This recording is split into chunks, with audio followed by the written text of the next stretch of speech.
ഓരോ ദിവസവും ഓരോ നിലകളിലുള്ള ഭാരങ്ങളും പ്രയാസങ്ങളും പ്രതിസന്ധികളും പ്രതികൂലങ്ങളും വെല്ലുവിളികളും ഒക്കെയുണ്ട്.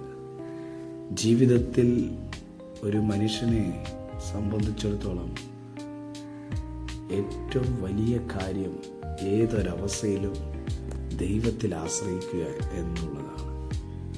അവിടെ മറുതലിപ്പല്ല നമുക്ക് വേണ്ടത്, ദൈവത്തിൽ കൂടുതൽ ആശ്രയം വയ്ക്കുക.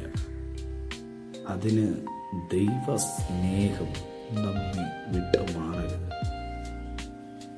എത്ര പ്രശ്നങ്ങൾ ഉയരട്ടെ, എത്ര വെല്ലുവിളികൾ വളരട്ടെ, ദൈവത്തോടുള്ള സ്നേഹത്തിൻ്റെ ആഴം വർദ്ധിക്കണം. പ്രശ്നങ്ങൾ കൂടുന്തോറും, പ്രതിസന്ധികൾ കൂടുന്തോറും ദൈവസ്നേഹം വർദ്ധിച്ചു വരുവാനിടയായിരുന്നു.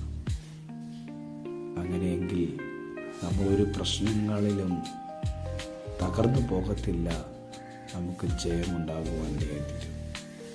പ്രശ്നങ്ങളെ നോക്കി വെല്ലുവിളിക്ക്, ഈ പ്രശ്നങ്ങൾക്കൊന്നും, ഈ പ്രതിസന്ധികൾക്കൊന്നും, ഈ കഷ്ടതകൾക്കൊന്നും, ഈ വെല്ലുവിളികൾക്കൊന്നും എന്നെ ദൈവത്തിൻ്റെ സ്നേഹത്തിൽ നിന്ന് വേർപിരിപ്പാൻ കഴിയത്തില്ല. അത് ദൈവസ്നേഹത്തിൽ നിന്ന് വേർപിരിപ്പാൻ കഴിയുന്നതൊന്നും നേരിടുവാൻ ദൈവം സമ്മതിക്കത്തില്ല. ഒന്ന് ചിന്തിച്ച് ദൈവം നമ്മെ നടത്തിയ വിധങ്ങൾ, വഴികൾ എത്രയോ അത്ഭുതകരമാണ്. അങ്ങനെയെങ്കിൽ ദൈവത്തോടുള്ള സ്നേഹം വർദ്ധിച്ചു വരട്ടെ, ദൈവത്തോടുള്ള സ്നേഹം വർദ്ധിച്ചു വരട്ടെ. ആമേൻ, ആമേൻ.